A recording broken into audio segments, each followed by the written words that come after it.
Selamat pagi, siang, sore, dan malam. Terima kasih telah bergabung dengan channel kami.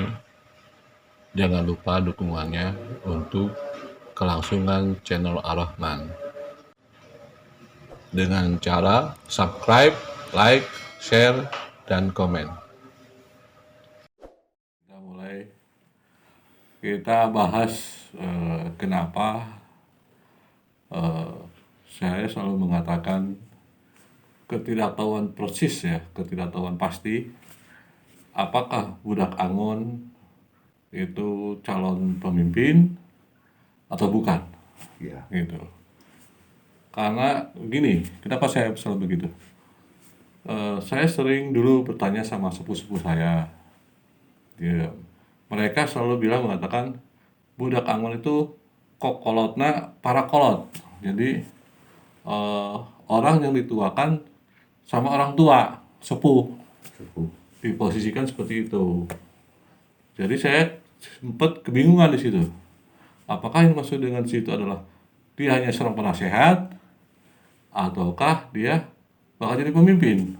Nah, dari beberapa sepuh yang saya tanya, jawabannya ada yang mengatakan jadi pemimpin, ada yang mengatakan juga jadi penasehat di belakang layar. Jadi saya tidak bisa menggarisbawahi ini bakal jadi begini, nggak bisa. Karena dari keterangan-keterangan mereka seperti itu. Gitu. Jadi katanya kokolotnya para kolot. Kalau dalam bahasa Indonesianya kan orang tuanya orang tua atau dituakan. Orangnya dituakan oleh orang-orang tua, orang kesepuhan. Begitu ceritanya. Nah, kalau kita ambil dari perkataan para sepuh saya, lalu kita sambungkan dengan perkataannya Prabu Siliwangi, jelas sama. Cari olehmu, gitu. Tidak disuruh diangkat jadi pemimpin, enggak. Di situ kan udah jelas cari olehmu. Nah, dialah yang mampu menyelesaikan. Berarti kan bisa aja dia seorang penasehat, bisa juga dia seorang pemimpin. Nah, itu kan timbul pertanyaan kita, apakah budak Angon itu bakal jadi pemimpin ataukah dia seorang penasehat? Begitu. Jadi garis besarnya belum ada kepastian yang pasti. Makanya saya sering bilang kan kita tunggu nanti tahun 2024. Gitu, 2023, 2024 ataupun 2025 nanti. Budak Angon atau bukan yang muncul? Gitu. Karena kan kalau kita perhatikan secara seksama, tidak ada garis yang mengatakan bahwa dialah calon pemimpin. Nggak ada dalam catatan-catatannya. Gitu. Terus para sepupu-sepupu saya juga selalu mengatakan demikian. Dia tuh kokolot, katanya tuh. Dia tuh orang tua. Orang yang dituakan katanya. Tempat bertanya. Dia bilang begitu. Nah, karena sepupu saya selalu bilang begitu karena dari pengetahuan yang dia milikinya. Dengan ilmunya seperti itu. Begitu ceritanya. Jadi nggak bisa garisbawahi bahwa budak Angon adalah calon pemimpin, itu nggak bisa digarisbawahi ke situ. Ada nggak pemahaman mungkin di situ selain tempat bertanya para sesepuh ini bukan hanya mengenai ilmu kekandingjayaan atau mungkin juga dia tempat bertanya tentang masalah pemerintahan juga atau mengatur rakyat banyak. Iya. Itu juga pernah saya tanyakan seperti itu. Mungkin nggak dia itu sebagai sosok yang mampu menerima keluhan dari berbagai urusan, gitu. Nah, sepupu saya selalu bilang begitu. Dia tidak tahu persis, gitu. Yang dia tahu dituakan. Nah, dari saya tanya lagi, ada juga yang mengatakan enggak, dia itu penasehat. Gitu. Bagi mereka-mereka yang kebetulan memiliki pengetahuan yang kebingungan masalah pengetahuan ataupun ingin memperdalam masalah tentang pengetahuan, dia tempat bertanya, gitu. Jadi kita nggak tahu persis gitu ya, nggak ada simbol yang mengatakan bahwa budak Angon adalah calon pemimpin, nggak persis ke situ.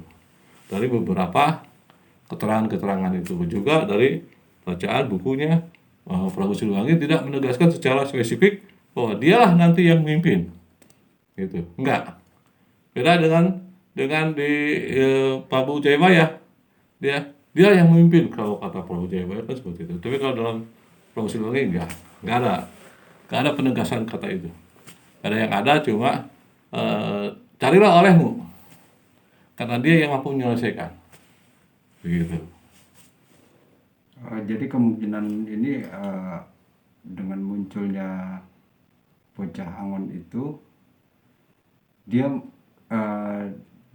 semacam dijagokan karena dia mempunyai kemampuan yang luas mungkin ya. Iya, jadi dianggap figur karena kemampuannya yang mumpuni, baik dari segi ilmu pengetahuannya, baik dari segi ilmu spiritualnya, dianggap tua atau dituakan, dianggapnya sudah dia pantas untuk ditanya, dia pantas untuk didengar, begitu. Sebetulnya aslinya ke situ, gitu. Jadi lebih condongnya kalau kata sepupu saya, dia pasnya tuh kokolot, tempat tatanya para kolot, katanya dibilang gini, dia adalah orang manusia yang buat kita bertanya, katanya begitu.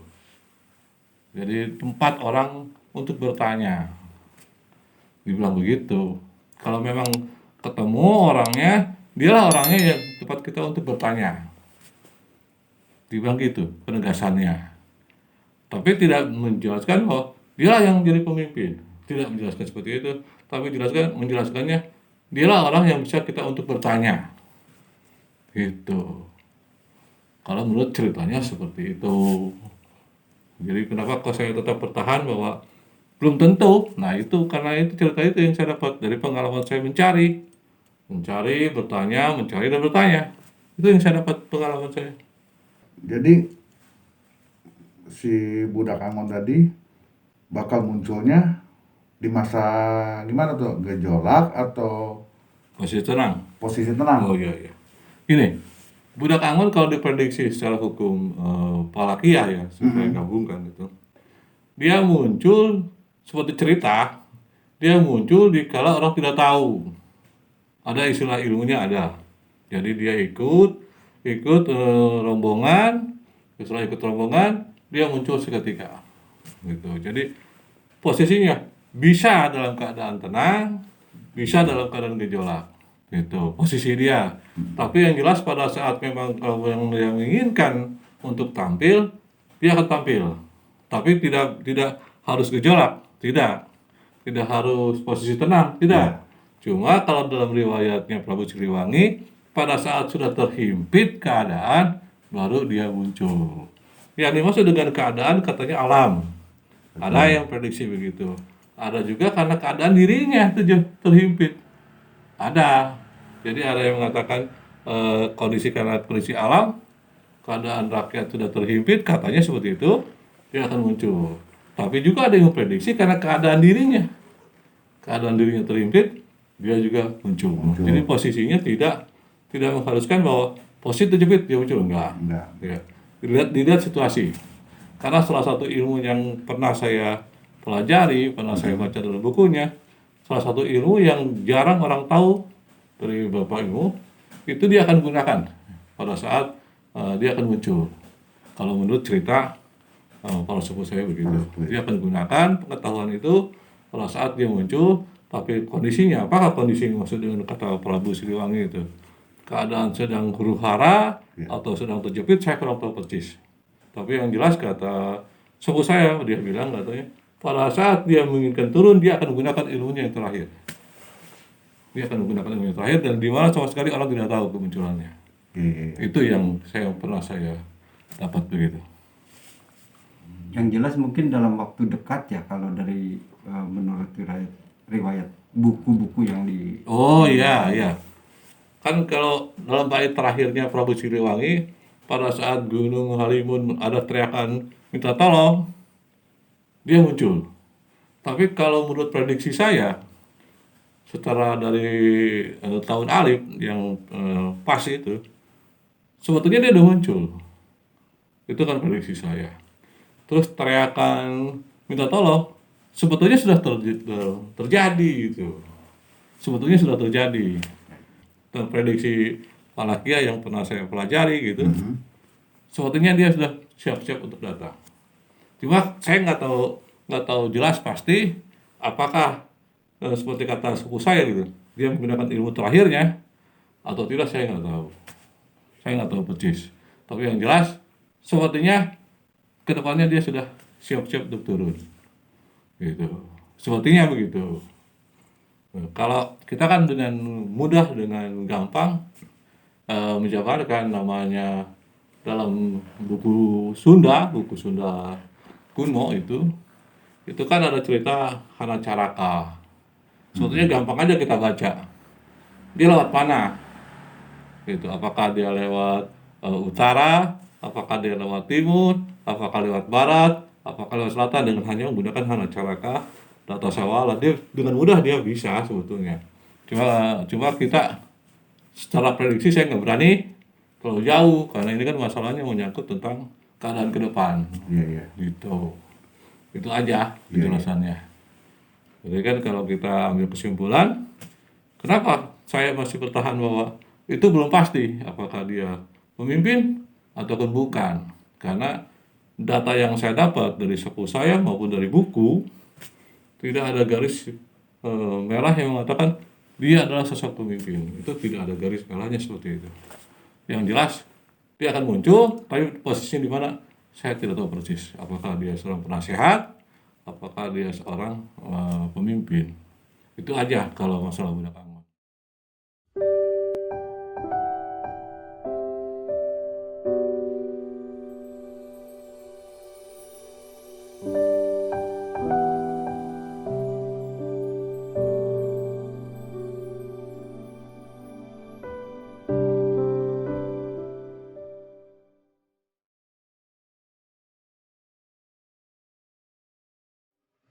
Ikuti terus video-video kami selanjutnya. Thanks for watching.